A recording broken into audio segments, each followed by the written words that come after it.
Fidèle auditeur, bienvenue dans la communauté BuzzyCast. Comme chaque semaine, des infos en IMO, en audio. Pour ne rien rater de mes histoires et péripéties, abonnez-vous sur la plateforme de podcast de votre choix.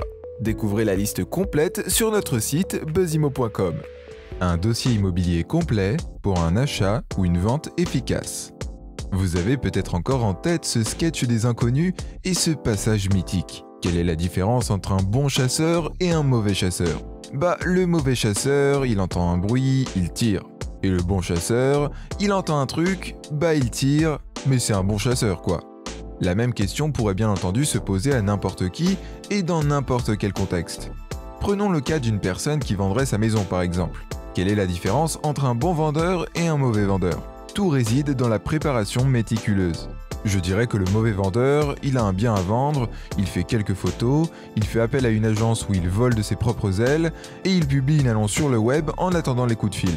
Mais le bon vendeur est comme le bûcheron averti, il passe plus de temps à aiguiser sa hache qu'à taper dans l'arbre. Le bon vendeur va rafraîchir sa maison, réfléchir à toutes les questions qu'un acheteur pourrait lui poser, réfléchir à son prix de vente et préparer un dossier béton.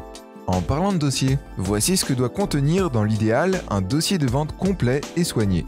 Les plans de la maison et éventuelles modifications, avec le nombre de mètres carrés pour chaque pièce, les factures de consommation courante, eau, électricité, gaz, etc., les factures des éventuels travaux effectués, les éventuelles autorisations administratives, le certificat de contrôle des installations électriques, le certificat énergétique PEB, une copie du titre de propriété, le prix d'achat précédent peut toutefois être masqué. En prenant ce genre de départ, le candidat vendeur augmente drastiquement ses chances de vivre une vente réussie et sans accroc.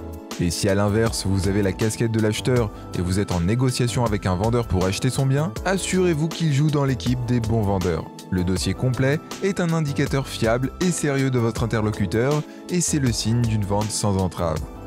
En attendant, recevez mes trucs et astuces sur le monde de l'immobilier directement sur votre boîte mail. Inscrivez-vous à la lettre de Monsieur Buzzimo sur mon site buzzimo.com.